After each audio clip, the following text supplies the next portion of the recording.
What is up, everyone? Welcome back to another video. In this video I'm going to be doing something very fun. So if you guys haven't watched my previous video, please make sure to check it out. The link is down below. So that video I showed the hurricane damage, and I also showed our new pet, which is red-footed tortoises. So that is exactly what we're going to be doing today, is we're going to be showcasing and making our new aquarium for our red-footed tortoises. So make sure to stay tuned all the way until the end, because this is a very fun video and you can probably learn off of me.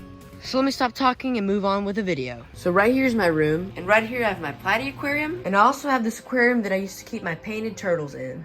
So unfortunately I decided to sell him because he was making a really big mess, and he would wake me up at midnight digging through the rocks that I used to have inside of this aquarium. So I said, why not place the tortoises in here? So that is exactly what we're going to be doing. Step 1 is placing the topsoil on the bottom layer.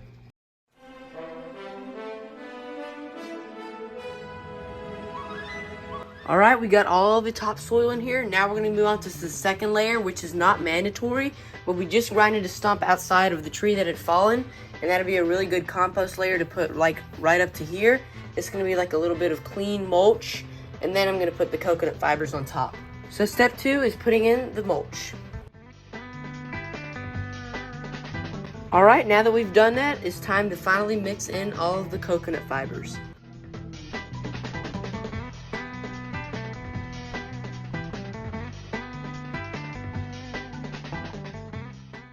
Now that we put all the sphagnum moss and the coconut fibers in here, it's time to start decorating it and putting in plants.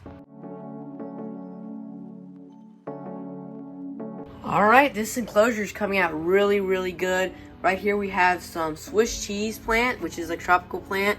And right here we have some plants. I don't even know which kind these are. Here we have another Swiss cheese plant.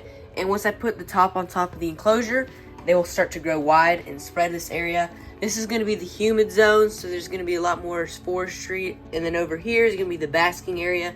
As you can see, it inclines up here, and then they'll be able to bask in the sunlight right here. Also, I have a natural log house for them, so they'll be able to enjoy that. And I also have a really cool piece of driftwood that I got from the beach. Now let's go ahead and add some rocks to finish up the landscape. Alright, we got everything done in here. Now we just need to put in the water bowl that goes right here. Now I really like this water feeder because it is a 2-in-1 feeder. So there's food in here, and you can also put water, and this flips upside down and goes right in that little hole. And every time the water goes down, it refills, which is really good because you don't have to fill it up as much. So now we have the water feeder in here and everything is set. One last thing that I forgot to do was add some moss in between that little area. So right here we have the moss. The last 2 things we need to do is set up this thermometer, which measures the humidity and the temperature of the aquarium. And the second thing we need to do is get the humidifier to put inside of here. Alright, so as you can see, here it is. It's called the Reptile Humidifier Fogger.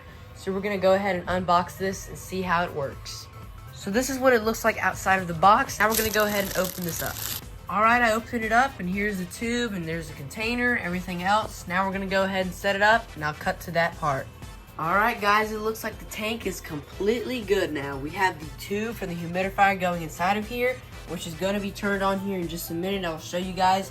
We also have this plastic wrap here on the top to keep the humidity inside of the aquarium so that these plants can grow a lot better. I might also actually put an LED light here so that these plants can grow better. Alright guys, so what looks like a really dark tank is actually the beautiful tortoise aquarium. Now this turned out really good, and as you can tell, it is really pretty. So as you can see, right here is the UVB light that will be shining on the tortoises right in this area, if they're right there. And then over here is the heat area.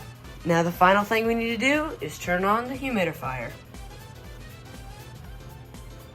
So as you can see, it is immediately fogging up the aquarium, and I know that these tortoises are going to love this because they are native over down in South America, so they are going to be used to this rainforest kind of feel. And the final thing is what we've all been waiting for, adding the tortoises.